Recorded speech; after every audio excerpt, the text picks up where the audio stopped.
I actually want to begin by going back to Freud and hitting a couple of loose ends. There was a point in my lecture on Wednesday where I skipped over some parts. I said, we don't have time for this, and I just whipped past it. And I couldn't sleep over the weekend, been tormented. I shouldn't have skipped that. And I want to bring, here, let me tell you why I skipped it. The discussion I skipped was a discussion of why we would have an unconscious at all. So I was talking about the scientifically respectable ideas of Freud, and I want to talk about some new ideas about why there could be an unconscious. Now, the reason why I skipped it is I'm not sure this is the best way to look at the question. As we will learn throughout the course, by far the vast majority of what our brains do, the vast majority of what our minds do, is unconscious, and we're unaware of it.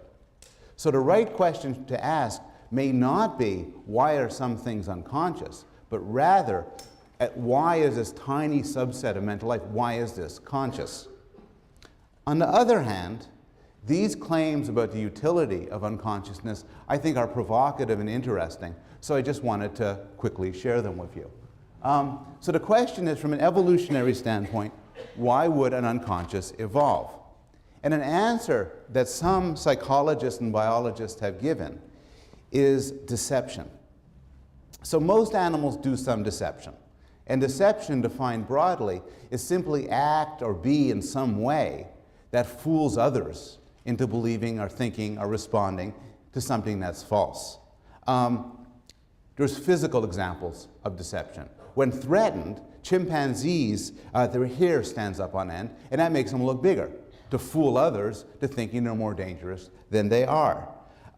There's an anglerfish at the bottom of the ocean that has a rod sticking up from the top of its head with a lure to capture other fish, to fool them in thinking that this is something edible, and then to themselves be devoured. But humans, primates in general, but particularly humans, are masters at deception. We use our minds and our behaviors and our actions continually to try to trick people into believing what's not true.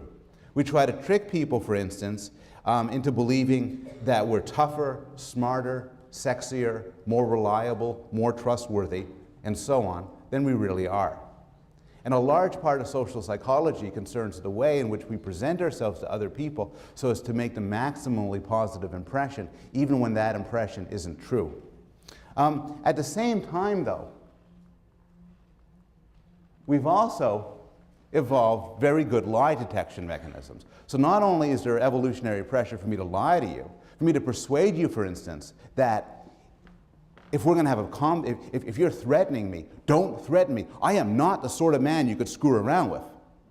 But there's evolutionary pressure for you to look and say, no, you are the sort of man you could screw around with. I could tell.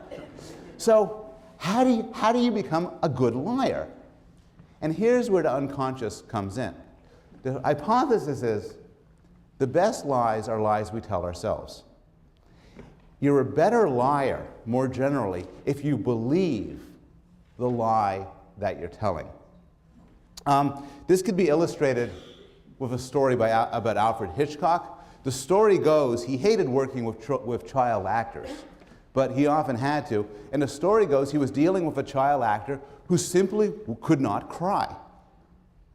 And finally, frustrated, Hitchcock went to the actor, leaned over, whispered in his ear, "Your parents have left you and they're never coming back." The kid burst into tears. Hitchcock said, "Roll him," and filmed the kid. And the kid, if you were to see him, say, he really looks as if he's sad, because he was. If I had a competition where I give $100,000 to the person who looks the most as if they are in pain, it is a very good tactic to take a pen and jam it into your groin.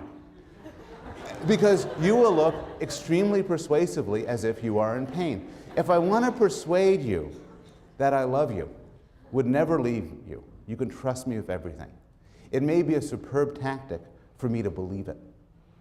And so this account of the evolution of the unconscious is that certain motivations and goals, particularly sinister ones, are better made to be unconscious, because if a person doesn't know they have them, they will not give them away. And this is something I think we should return to later on when we talk about social interaction and social relationships.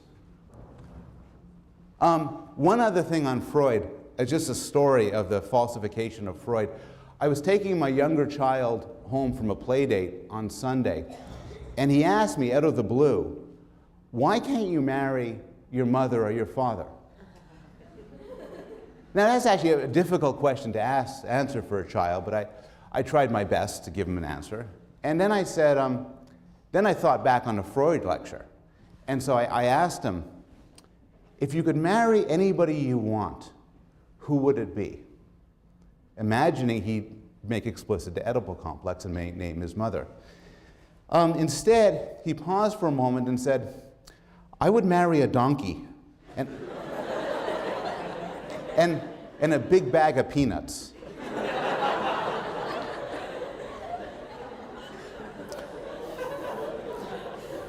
Both his parents are psychologists, and he hates these questions, and sometimes he just screws around with us. Okay.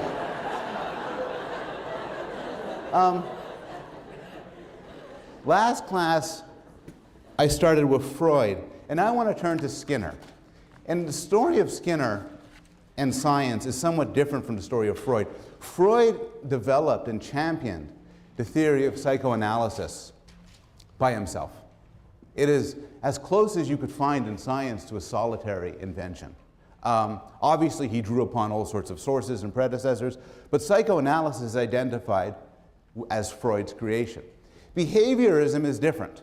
Behaviorism is a school of thought that was there long before Skinner, championed by psychologists like John Watson, for instance. Skinner came a bit late into this, but the reason why we've heard of Skinner and why Skinner's so well known is he packaged these notions. He expanded upon them, he publicized them, he developed them scientifically and presented them both to the scientific community and to the popular community. And sociologically, in the 1960s and 1970s in the United States, behaviorism was incredibly well known, and so was Skinner. He was the sort of person you would see on talk shows. His books were bestsellers. Now, at the core of behaviorism are three extremely radical and interesting views. The first is a strong emphasis on learning. The strong view of behaviorism is everything you know, everything you are, is the result of experience. There's no real human nature. Rather, people are infinitely malleable. There's a wonderful quote from John Watson. And in this quote, John Watson is paraphrasing a famous boast by the Jesuits. The Jesuits used to claim, give me a child until the age of 7, and I'll show you the man. That they would take a child and turn him into anything they wanted. And Watson expanded on this boast. Give me a dozen healthy infants, well-formed in my own specified world to bring them up in, and I'll guarantee to take anyone at random and train them to become any type of specialist I might select. Doctor, lawyer, artist, merchant, chief, and yes, even beggarman and thief, regardless of his talents, penchants, tendencies, abilities, vocations, and race of his ancestors. Now, you could imagine, you could see in this a tremendous appeal to this view, because Watson is an extremely egalitarian view in a sense. If there's no human nature, then there's no sense in which one group of humans, by dint of their race or their sex, could be better than another group. And Watson was explicit. None of those facts about people will ever make any difference. What matters to what you are is what you learn and how you're treated. And so Watson claimed he could create anybody in any way simply by treating them in a certain fashion. A second aspect of behaviorism was anti-mentalism. And what I mean by this is the behaviorists were obsessed with the idea of doing science. And they felt, largely in reaction to Freud, that claims about internal mental states like desires, wishes, goals, emotions, and so on, are unscientific. these invisible, vague things, can never form the basis of a serious science. And so the Behaviorist Manifesto would then be to develop a science without anything that's unobservable, and instead use notions like stimulus and response and reinforcement and punishment and environment that refer to real world and tangible events. Finally, behaviorists believed there were no interesting differences across species.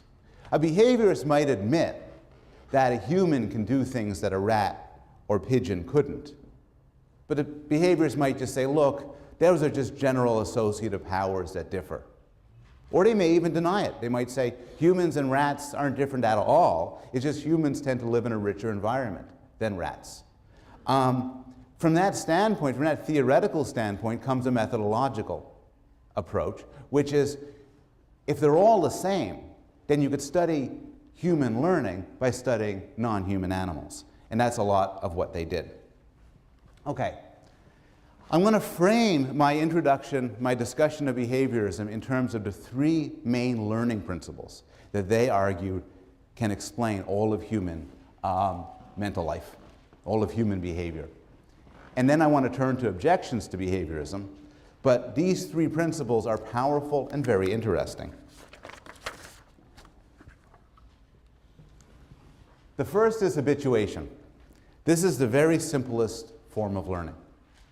And what this is technically described as a decline in a tendency to respond to stimuli that are familiar due to repeated exposure. Hey! Hey! The sudden noise startles. But as you hear it the second time, it startles less. Third time, it's just me being goofy. You get used to things. Now, and this of course is common enough in everyday life. We get used to the ticking of a clock or the noise of traffic.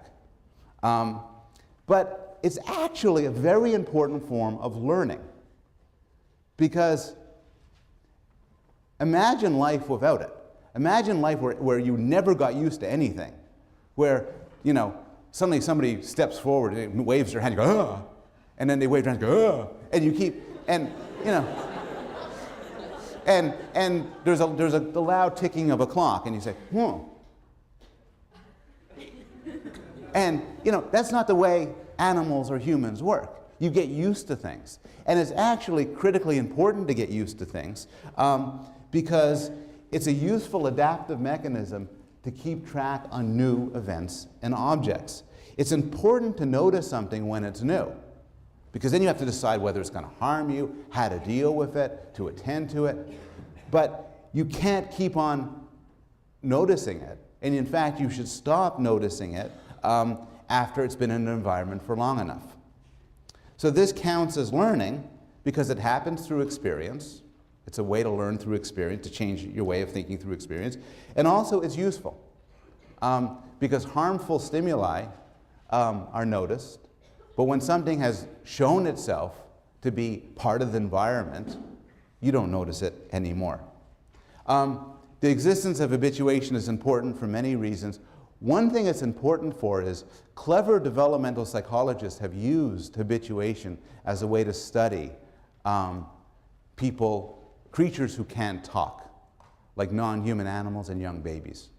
And when I talk on Wednesday about developmental psychology, I'll show different ways in which psychologists have used habituation to study the minds of young babies. The second sort of learning is known as classical conditioning. And what this is, in a very general sense, is the learning of an association between one stimulus and another stimulus, where stimulus is a technical term meaning events in an environment, like a certain smell or sound or sight. It was thought up by Pavlov. This is Pavlov's famous dog. And it's an example of scientific serendipity. Pavlov, when he started this research, had no interest at all in learning. He was interested in saliva. And to get saliva, he had to have dogs and he had to attach something to dogs so that their saliva would pour out so he could study saliva. No idea why he wanted to study saliva. But he then discovered something. What he would do is he'd put food powder in the dog's mouth to generate saliva. But Pavlov observed that when somebody entered the room who typically gave him the food powder, the dog the food powder, saliva would start to come out. And later on, if you, right before or right during you give the dog some food, you ping a bell, the bell will cause the saliva to come forth. And in fact, this is the apparatus that he used for his research. He developed the theory of classical conditioning by making a distinction between two sorts of conditioning, two sorts of stimulus-response relationships. One is unconditioned. An unconditioned is when an unconditioned stimulus gives rise to an unconditioned response. And this is what you start off with. So if somebody pokes you with a stick and you say, ouch, because it hurts, the poking and the ouch is an unconditioned stimulus causing an unconditioned response. You didn't have to learn that. When Pavlov put food powder in the dog's mouth and saliva was generated, that's an unconditioned stimulus giving rise to an unconditioned response. But what happens through learning is that another association develops, that between the conditioned stimulus and the conditioned response. So when Pavlov, for instance, when Pavlov, for instance, started before conditioning, there was simply an unconditioned stimulus, the food in the mouth, and an unconditioned response, saliva. The bell was nothing. The bell was a neutral stimulus.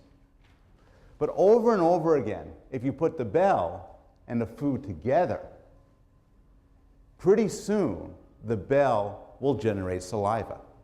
And now the bell, when you start off with the unconditioned stimulus, unconditioned response, when the conditioned stimulus and the unconditioned stimulus are brought together over and over and over again, pretty soon the conditioned stimulus gives rise to the response. And now it's known as the conditioned stimulus giving rise to the conditioned response. This is discussed in detail in the textbook, but I'm going to give it, don't panic if you don't get it quite now. I'm going to give you further and further examples.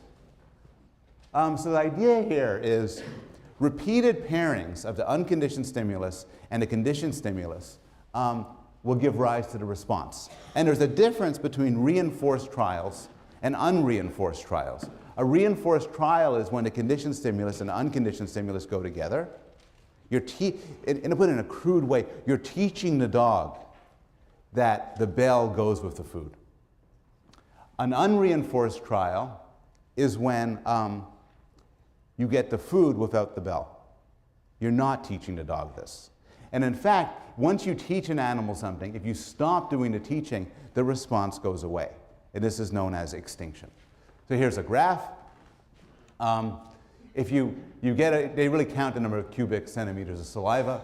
The dog is trained so that when the bell comes on, actually I misframed it, I'll try again. When the bell comes connected with food, there's a lot of saliva. An unreinforced response is when the bell goes on, but there's no food. So it's like, imagine you're the dog. So you get food in the mouth, bell, food, bell, food, and now bell. But next, you get bell, bell, bell. You give it up. You stop, this isn't working, you stop responding to the bell. A weird thing, which is discussed in the textbook, is if you wait a while, and then you try it again with the bell after a couple of hours, the saliva comes back. This is known as spontaneous recovery. So this all seems a very technical phenomena related to animals and the like. But it's easy to see how it generalizes and how it extends. One interesting notion is that of stimulus generalization. And stimulus generalization is the topic of one of your articles in the Norton Reader, the one by Watson, John Watson, the famous behaviors, who reported a bizarre experiment with a baby known as Little Albert. And here's the idea. Little Albert originally liked rats. In fact, I'm going to show you a movie of little Albert originally liking rats. See, he's okay. No problem. Now Watson did something interesting. As little Albert was playing with the rat, oh, I like rats, oh. Watson went behind the baby. It's in the chapter. And bang, the metal bar right near. Baby, ah! Screamed, started to sob. Okay. What's the unconditioned stimulus? Somebody. The loud noise, the bar, the bang. What's the unconditioned response? Crying, sadness, misery. And as a result of this, little Albert grew afraid of the rat. So there, what would be the conditioned stimulus? The rat. What would be the conditioned response? Fear. Excellent. Moreover, this fear extended to other things. So this is a very weird and unpersuasive clip. But the idea is, the clip is to make the point that the fear will extend to a rabbit, a white rabbit. So the first part, little Albert's fine with the white rabbit. The second part is after he's been conditioned and he's kind of freaked out with the white rabbit. The problem is in the second part, they're throwing the rabbit at him. But now he's okay.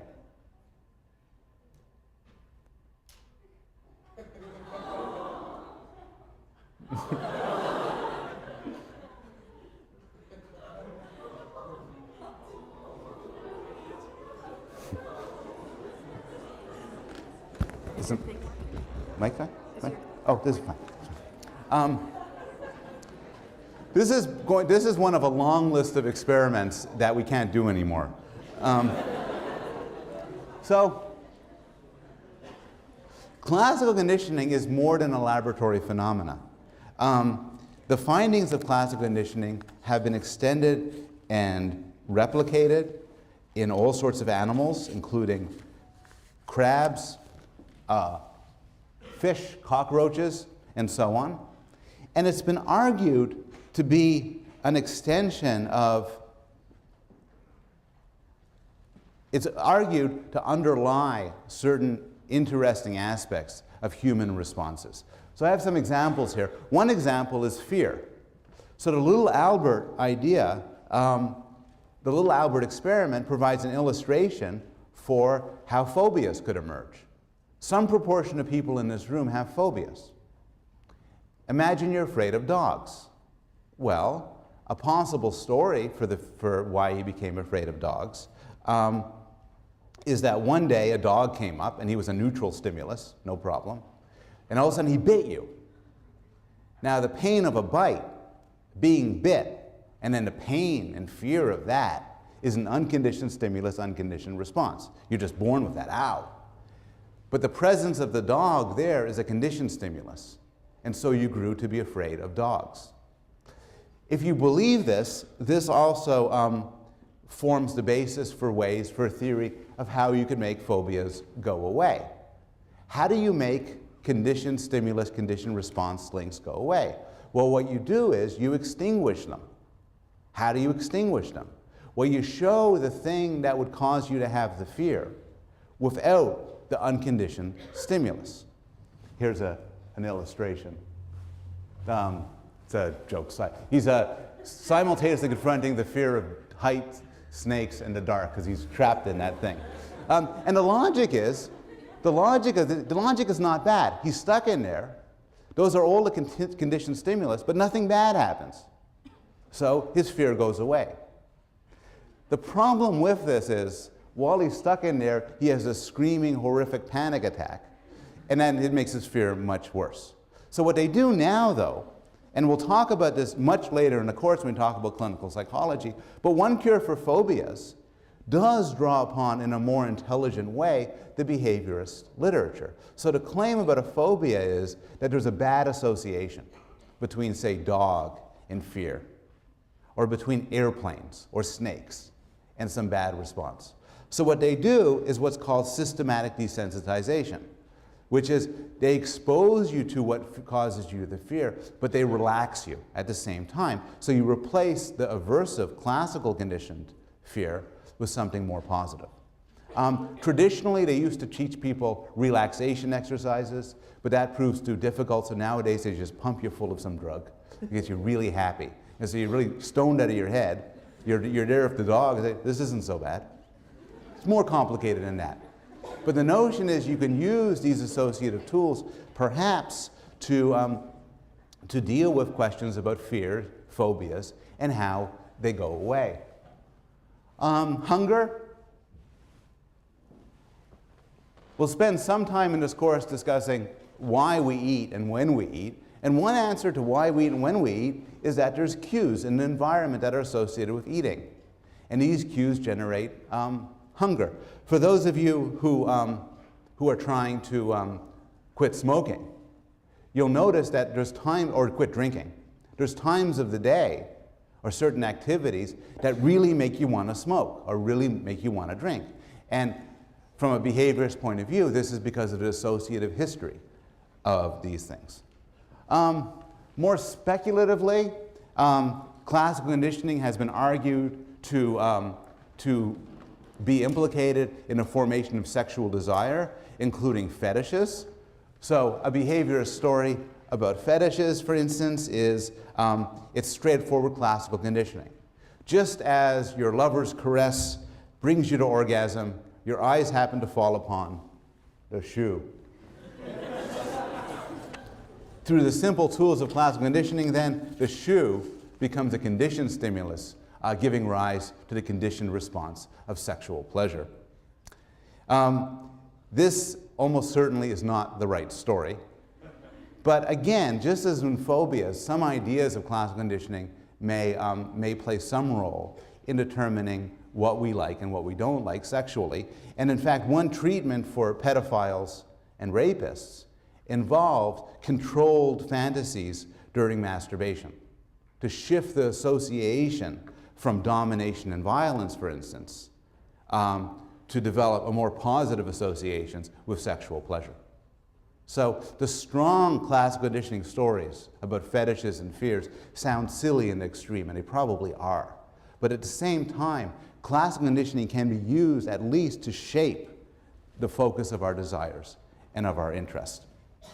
Final thought exercise. Oh yeah, okay, so what do we think about classical conditioning? We talked about what habituation is for. What's classical conditioning for? Well, a traditional view is it's not for anything. It's just association. So what happens is the UCS and the CS, the bell and the food, go together because they happen at the same time.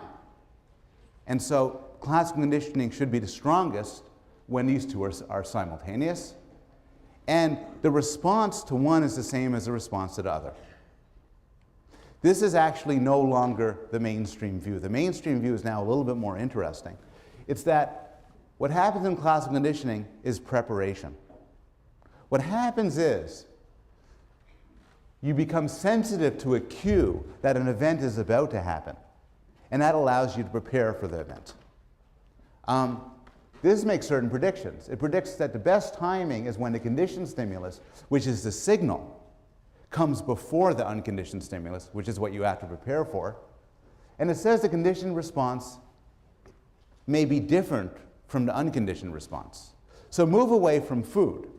Imagine a child who's being beaten by his father. And when his father raises his hand, he flinches. Well, that's classical conditioning. What happened in that case is he has learned that the raising of a hand is a signal that he is about to be hit. And so he responds to that signal. His flinch is not the same response that one would give if one's hit. If you're hit, you don't flinch. If you're hit, you might feel pain or bounce back or something. Flinching is preparation for being hit. And in general, the idea that what goes on in classical conditioning is that the response is sort of a preparation. The conditioned response is a preparation for the unconditioned stimulus. Classical conditioning shows up all over the place. As a final exercise in how to think about it, has anybody here seen the movie Clockwork Orange? A lot of you. It's kind of a shocking movie and unpleasant and very violent. But at its core, one of the main themes is right out of Intro Psych. It's classical conditioning. So our main character, who's a violent murderer and rapist, is brought in by some psychologists for some therapy. And the therapy he gets is classical conditioning. In particular, what happens is he's given a drug that makes him violently ill, extremely nauseous. And then his eyes are propped open and he's shown scenes of violence. As a result of this sort of conditioning, he then, when he experiences real-world violence, he responds with nausea and shock, basically training him to get away from these acts of violence. In this example, take a moment. Don't say it out loud, just take a moment. What's the unconditioned stimulus? Okay, anybody, what's the unconditioned stimulus? Somebody just say it. The drug. What's the unconditioned response? Nausea. What's the conditioned stimulus? Violence. What's the conditioned response? Perfect. The third and final type of learning is known as operant conditioning or instrumental conditioning. And this is the theory championed and developed most extensively by Skinner. What this is learning the relationships between what you do and how successful or unsuccessful they are. Learning what works and what doesn't. It's important this is very different from classical conditioning. And one way to see how this is different is, for classical conditioning, you don't do anything. You could literally be strapped down and be immobile. And these connections are what you appreciate, and you make connections in your mind. Instrumental conditioning is voluntary. You choose to do things. And by dint of your choices, some choices become more learned than others. So the idea itself was developed in a nicest form by Thorndike, who explored how animals learn. Remember, behaviorists were entirely comfortable studying animals and drawing extrapolations to other animals and to humans. So he would put a cat in a puzzle box. And the trick to a puzzle box is there's a simple way to get out, but you have to kind of pull on something, some special lever to make it pop open. And Thorndike noted that cats do not solve this problem through insight. They don't sit in a box for a while and mull it over and then figure out how to do it. Instead, what they do is they bounce all around doing different things and gradually get better and better at it. So what they do is, the first trial they might scratch at the bars, push at the ceiling, dig at the floor, howl, etc., etc. And one of their behaviors is pressing the lever. The lever gets them out of the box. But after more and more trials, they stop scratching at the bars, pushing at the ceiling, and so on. They just press the lever. And if you graph it, they gradually get better and better. They throw out all of these behaviors randomly. Some of them get reinforced, and those are the ones that survive, and others don't get reinforced, and those are the ones that go extinct. And it might occur to some of you that this seems to be an analogy with the Darwinian theory of natural selection, where there's a random assortment of random mutations and sexual selections give rise to a host of organisms, some which survive and are fit, and others which aren't. And in fact, Skinner explicitly made the analogy from the natural selection of species to the natural selection of behavior. So this could be summarized as the law of effect, which is a tendency to perform an action's increased if rewarded, weakened if it's not. And Skinner extended this more generally. So to illustrate Skinnerian theory and operant conditioning, I'll give an example of training a pig. So here's the idea. You need to train a pig, and you need to do so through operant conditioning. So one thing you want to do is, the pig is going to do some things you like and some things you don't like. And so what you want to do, basically drawing upon the law of effect, is reinforce the pig for doing good things. Suppose you want the pig to walk forward. So you reinforce the pig for walking forward, and you punish the pig for walking backward. And if you do that, over the fullness of time, your reinforcement and punishment will give rise to a pig who walks forward. There's one technical distinction that people love to put on intro psych exams, is that the difference between positive reinforcement and negative reinforcement. Reinforcement is something that makes the behavior increase. Negative reinforcement is very different from punishment. Negative reinforcement is just a type of reward. The difference is in positive reinforcement, you do something. In negative reinforcement, you take away something aversive. So imagine the pig has a heavy collar. And to reward the pig for walking forward, you might remove the heavy collar. So these are the basic techniques to train an animal. But it's kind of silly, because suppose you want your pig to dance. You don't just want your pig to walk forward, you want your pig to dance. Well, you can't adopt the policy of, I'm going to wait for this pig to dance, and when it does, I'm going to reinforce it, because it would take you a very long time. Similarly, if you're dealing with immature humans and you want your child to get you a beer, you can't just sit, wait for the kid to give you a beer, like ungrab the bottle, and say, excellent, good, hugs. You got to work your way to it. An act of working your way to it is known as shaping. So here is how to get a pig to dance. You wait for the pig to do something that's halfway close to dancing, like stumbling, and you reward it. Then it does something else that's even closer to dancing, and you reward it. And you keep rewarding it as it gets closer to closer. Here's how to get your child to bring you some beer. You say, Johnny, can you go to the kitchen and get me some beer? And he walks to the kitchen, and then he forgets why he's there. And you run up and say, you're such a good kid, congratulations, hugs. And then you get him to, and finally you get him to also open up the refrigerator and get the beer, open the beer, and in that way you can train creatures to do complicated things. Skinner had many examples of this. Skinner developed in World War II a pigeon-guided missile. It was never actually used, but it was a great idea.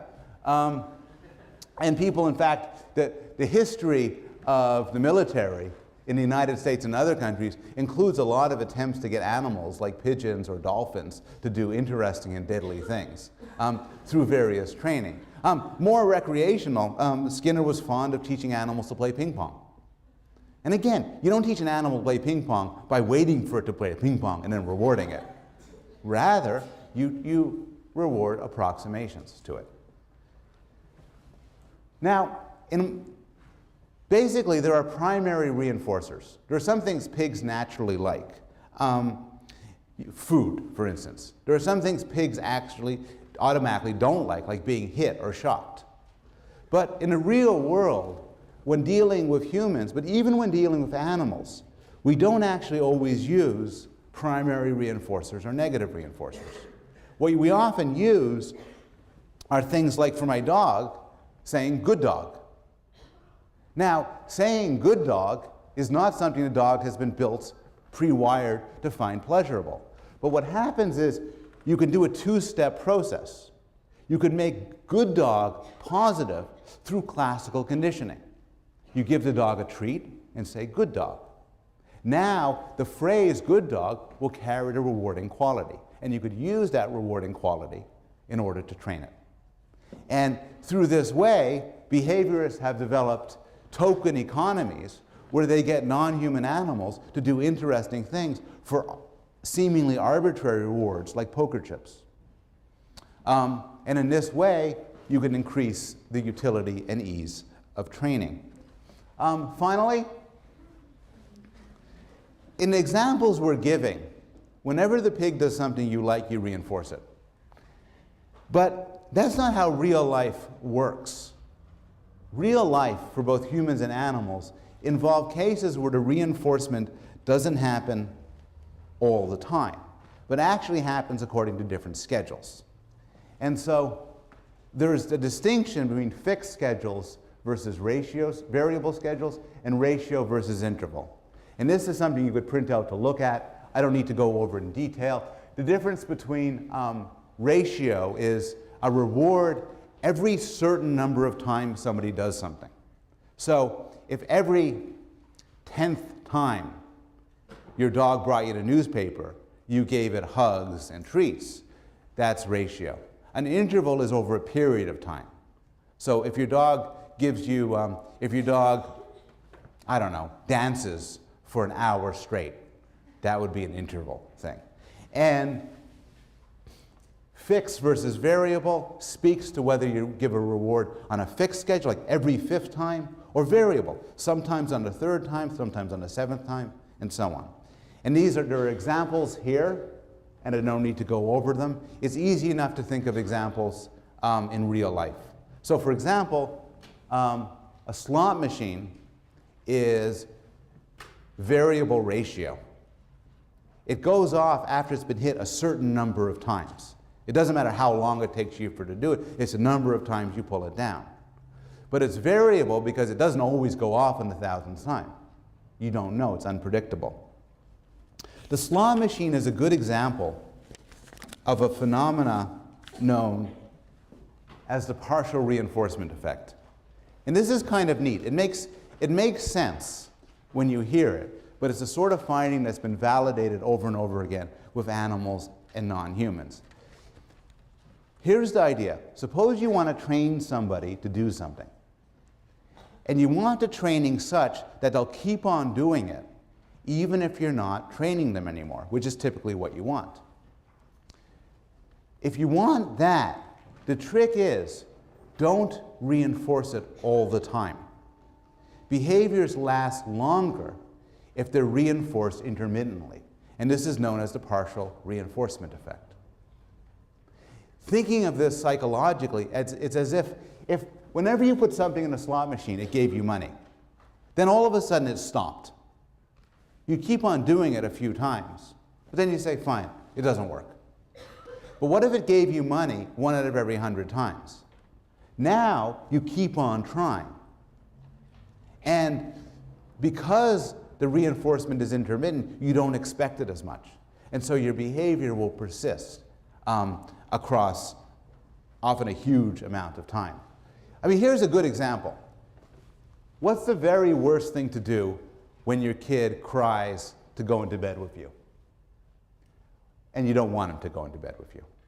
Well, the worst thing to do is for any form of discipline with a kid is to say, no, absolutely not, no, no, no, no, no, okay. And then later on, the kid's going to say, I want to do it again. And you say no, and the kid keeps asking. Because you could put it, the way I'll put it is in a psychological way, not the way the behaviorists would put it. The kid knows, okay, he's not going to get it right away, he's going to keep on asking.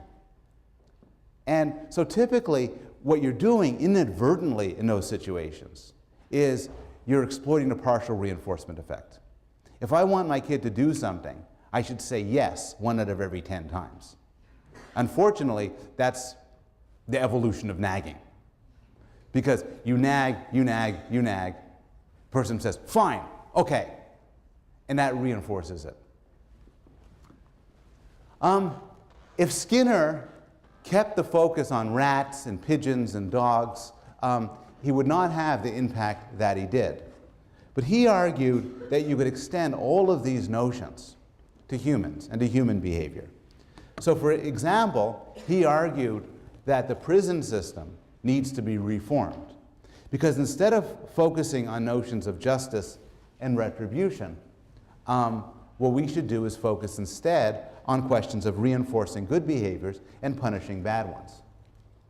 He argued for the notions of operant conditioning to be extended to everyday life, and argued that people's lives would become fuller and more satisfying if they were controlled in a properly behaviorist way. Any questions about behaviorism?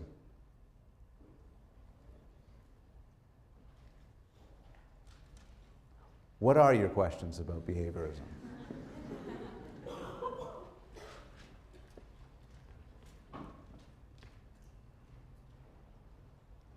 Yes? For the thing with the poker chips, wouldn't there be extinction after a while? Good question. The discussion was over using things like poker chips for reinforcement. And the point is exactly right. Since the connection of the poker chips is established through classical conditioning, sooner or later, by that logic, the poker chips would lose their power to serve as reinforcers. You'd have to sort of start it up again, retrain again. If you have a dog and you say good dog to reward the dog, by your logic, which is right, at some point you might as well give the dog a treat along with the good dog. Otherwise, good dog is not going to cut it anymore.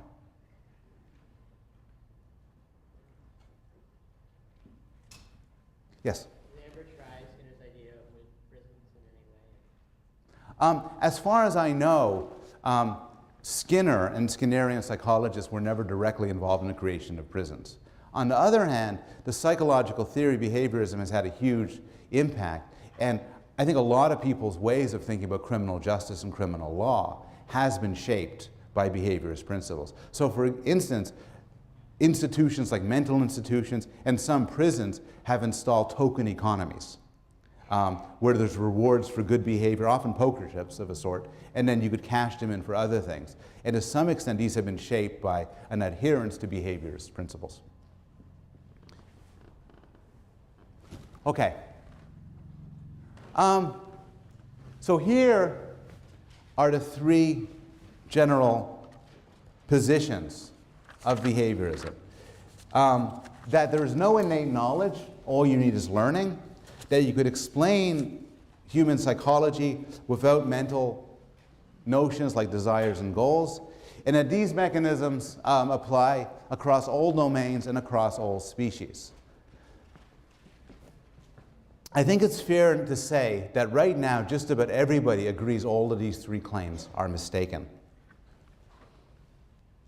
First, we know that it's not true that everything is learned. There's considerable evidence for different forms of innate knowledge and innate desires. And we'll look when we'll talk about it in detail when we look at case studies like language learning, the development of sexual preference, the developing understanding of material objects. There's a lot of debate over how much is innate and what the character of the built-in mental systems are. But there's nobody who doubts nowadays that a considerable amount for humans and for other animals is built in. Is it true that talking about mental states is unscientific? Nobody believes this anymore either. Science, particularly more advanced sciences like physics or chemistry, are all about unobservables. They're all about things you can't see. And it makes sense to explain complex and intelligent behavior in terms of internal mechanisms and internal representations. Once again, the computer revolution has served as an illustrative case study.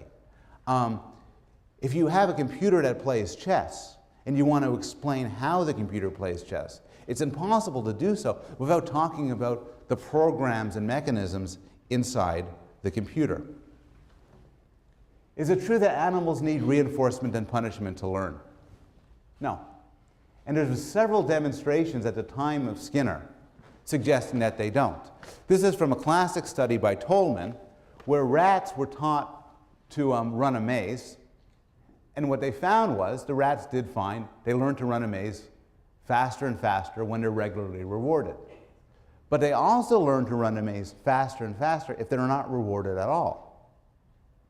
So the reward helps, but the reward is in no sense necessary.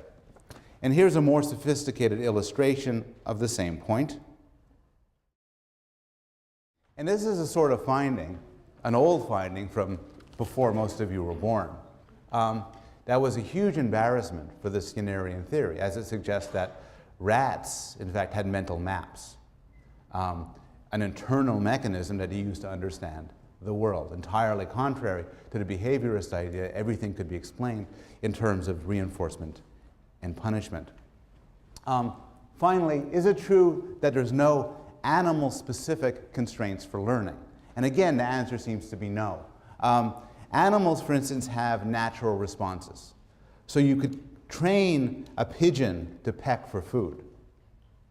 But that's because pecking for food is a very natural response. It's very difficult to train it to peck to escape a situation.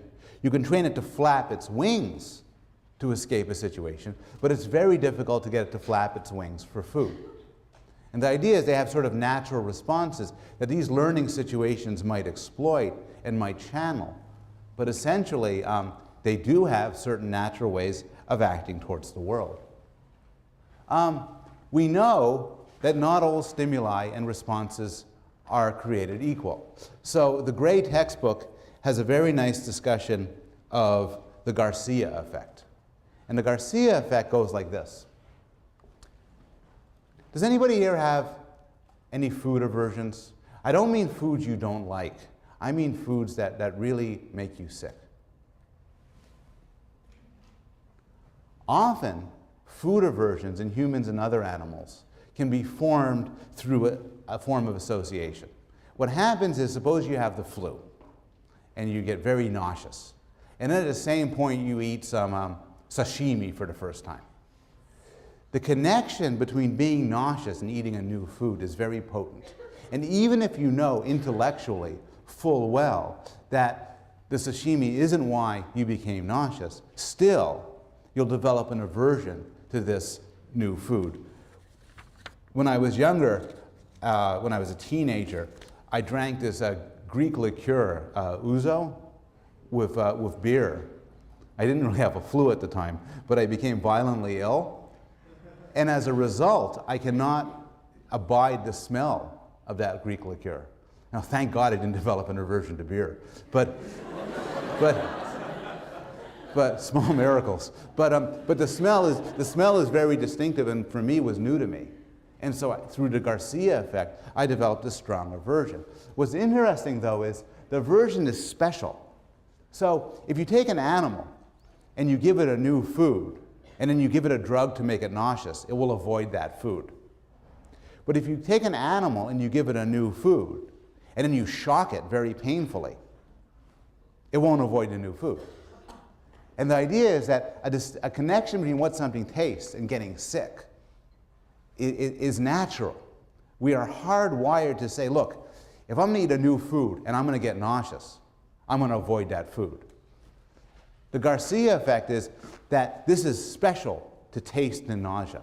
It doesn't extend more generally.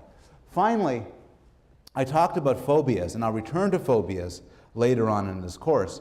But the claim that people have formed their phobias through classical conditioning is almost always wrong. Instead, it turns out that there are certain phobias that were specially evolved to have. So both humans and chimpanzees, for instance, are particularly prone to develop fears of snakes. And when we talk about the emotions later on in the course, we'll talk about this in more detail. But what seems likely is the sort of phobias you're likely to have does not have much to do with your personal history, but rather it has a lot to do with your evolutionary history. Finally, the other reading you're going to do for this section of the course is Chomsky's classic article, his review of verbal behavior. Chomsky is one of the most prominent intellectuals alive. He's still a professor at MIT, still publishes on language and thought, among other matters. And the excerpt you're going to read is from his review of verbal behavior. And this is one of the most influential intellectual documents ever written in psychology, because it took the entire discipline of behaviorism, and more than everything else, more than any other event, could be said to have destroyed it, or ended it as a dominant intellectual endeavor. And Chomsky's argument is complicated and interesting, but the main sort of argument he had to make goes like this. When it comes to humans, the notions of reward and punishment and so on that Skinner tried to extend to humans are so vague, it's not science anymore. And remember the discussion we had with regard to Freud. What Chomsky is raising here is the concern of unfalsifiability. So here's a sort of example he would discuss.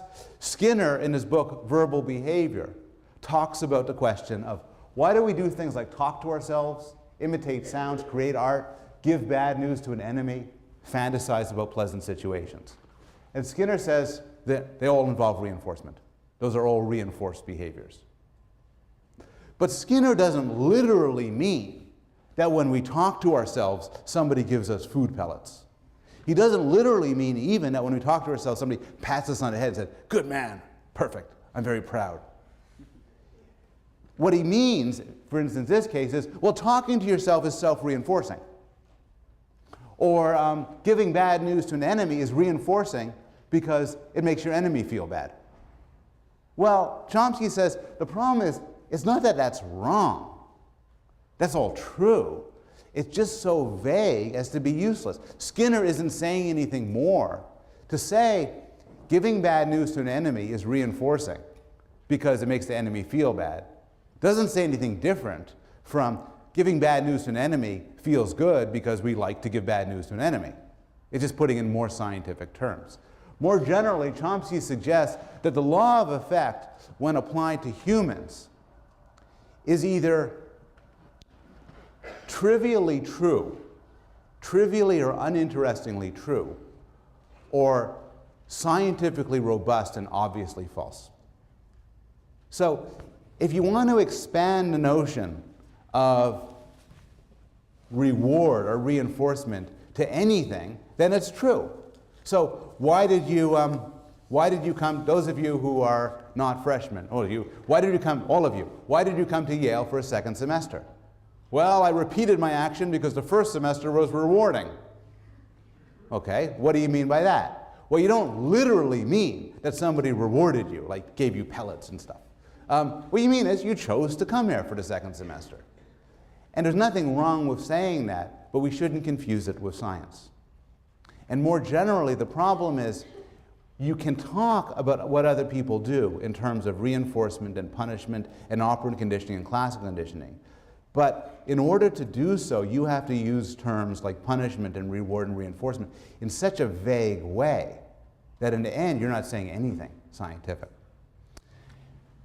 So behaviorism as a dominant intellectual field has faded. But it still leaves behind an important legacy. And it still stands as one of the major contributions of 20th century psychology. For one thing, it has given us a richer understanding of certain learning mechanisms, particularly with regard to non-humans. Mechanisms like habituation, classical conditioning, and operant conditioning are real.